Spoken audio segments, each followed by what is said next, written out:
सहारनपुर पहुंचे आजाद समाज पार्टी के नगीना सांसद चंद्रशेखर आजाद ने सदस्यता कार्यक्रम में भाग लिया और वहीं लोगों के लिए आजाद समाज पार्टी की सदस्यता दिलाई और पटका भी पिनाया। वहीं चंद्रशेखर आजाद ने बहराइच में हुई हिंसा के सवाल पर कहा कि इसमें सरकार और इंटेलिजेंस फेलियर है। जो हिंसा हो रही है वह सरकार की बड़ी लापरवाही और उत्तर प्रदेश के जो मुख्यमंत्री हैं उनके इस पर ध्यान देना चाहिए।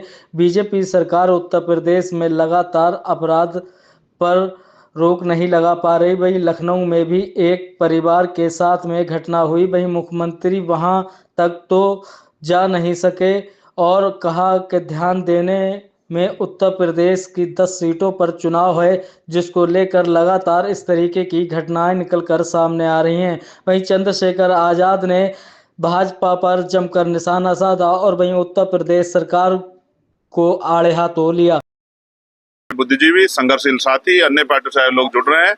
मैं उनका स्वागत करता हूं और मैं उनको विश्वास दिलाता हूं कि हम सब लोग मिलकर महापुरुषों के इस कारवा को आगे बढ़ाने का काम करेंगे और मंजिल पर ले जाने का काम करेंगे। जो बहराइच में दंगे हो रहे हैं इसके बारे में क्या कहना चाहिए? बहराइच की घटना मैंने उस पर अपनी बात रखी है कि बहुत जो है संयोग से, बुरे संयोग से वो दुखदाई है, मगर इसके लिए जो कानून व्यवस्था जिस पे लगातार सवाल उठ रहे हैं। आप समझिए, अभी लखीमपुर खीरी में एक विधायक को सरेआम थप्पड़बाजी कर दी गई और कोई एफआईआर नहीं।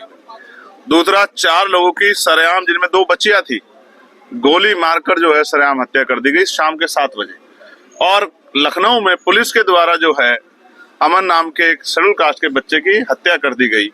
जब इस तरह के अपराध की घटनाएं बढ़ेंगी तो अपराधियों के हौसले बढ़ेंगे। जिस शख्स की जान गई, शायद उनका नाम गोपाल है, मुझे उनके परिवार के प्रति मेरी संवेदनाएं है। जिस व्यक्ति ने ऐसा किया है उस पर सख्त से सख्त कार्रवाई होनी चाहिए। साथ साथ कानून व्यवस्था दुरुस्त रहे और ये घटनाएं आगे ना बढ़े, इसके लिए लॉ एंड ऑर्डर को सख्त करना और अपने चरित्रों को छूट देना मुख्यमंत्री को बंद करना चाहिए और लॉ एंड ऑर्डर को सख्त करना चाहिए। ये उनके ऊपर एक प्रश्न चिन्ह खड़ा होता है कि एक मुख्यमंत्री जो 7वें 8वें साल में कुर्सी पे बैठे हैं, अगर आज भी लॉ एंड ऑर्डर की स्थिति को सही नहीं कर पा रहे हैं तो वो कुर्सी पे बैठ के क्या कर रहे हैं। बहराइच में ये घटना की पुनरावृत्ति ना हो और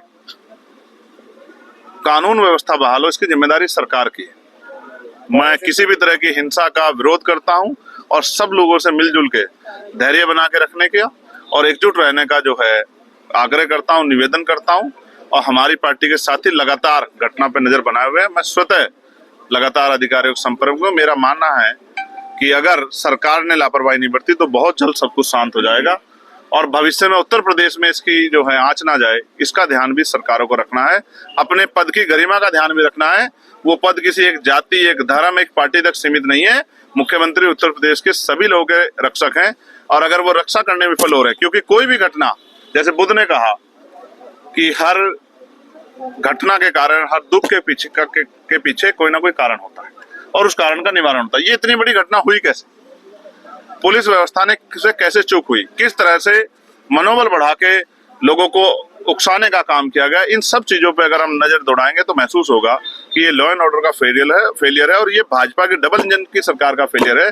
इसका जवाब जो है सरकार को देना चाहिए और उम्मीद से, जितनी उम्मीद थी उससे कम जो है खरे उतर पा रहे हैं उत्तर प्रदेश के मुख्यमंत्री। इस बात को केंद्र को भी ध्यान देना चाहिए। मुंबई में गोली मारकर जो है बहराइच में निकला है, इसमें क्या कहेंगे? अब आप देखिए कि एक बड़ी घटना हुई है, हो सकता है किसी दूसरी घटना से ध्यान हटाने का भी एक तरीका हो। कई चीजों को, मैंने कहा ना, हर घटना के पीछे कोई ना कोई कारण होता है और मैं तो खुद वो शख्स हूँ जिसने गोली खाई है। जिन लोगों ने मेरे ऊपर हमला किया था उनको बेल मिल गई है, वो खुलेआम घूम रहे हैं।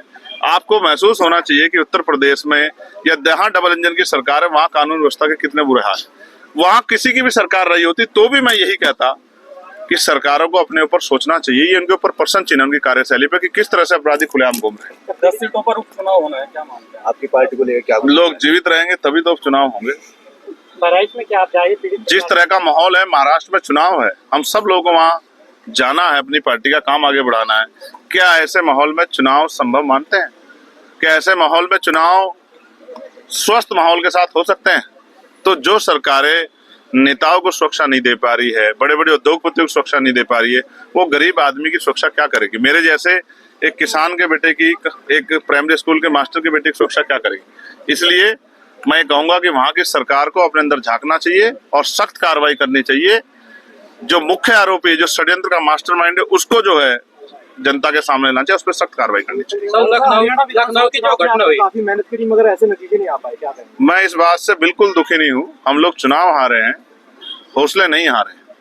चुनाव होते इसलिए हैं कि हम उसमें प्रतिभाग करें। हमने अपनी बात को जनता तक पहुंचाया और हम अपनी बात को पहुंचाने में कहीं असफल रहे। हम ज्यादा मेहनत करेंगे भविष्य में और इसके लिए संगठनात्मक ढांचे को और मजबूत करेंगे और मजबूत करके कोशिश ये करेंगे कि चुनाव के परिणाम आजाद समाज पार्टी के फेवर में आए और इसके लिए हम लोग संघर्ष कर रहे हैं। क्या गोपाल साहब पीड़ित परिवार से जाके मिलेंगे, उनसे क्या लगता है? मैं पूरी कोशिश करूंगा कि अगर माहौल थोड़ा जल्दी सुधर जाएगा, क्योंकि इस माहौल में वहां जाना और सिर्फ किसी राजनीतिक स्वार्थ के लिए जाना ये अच्छा नहीं।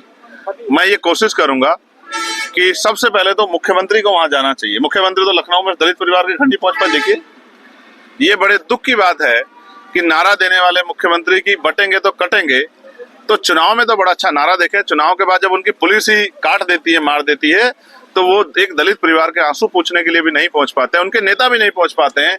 इससे हमारे लोगों को सावधान रहना चाहिए कि उत्तर प्रदेश की या भाजपा की या केंद्र की भाजपा की सरकार हम कमजोर लोगों के हितैषी नहीं है। हमें उनसे सावधान रहते हुए अपनी पार्टियों के साथ आगे बढ़ना चाहिए।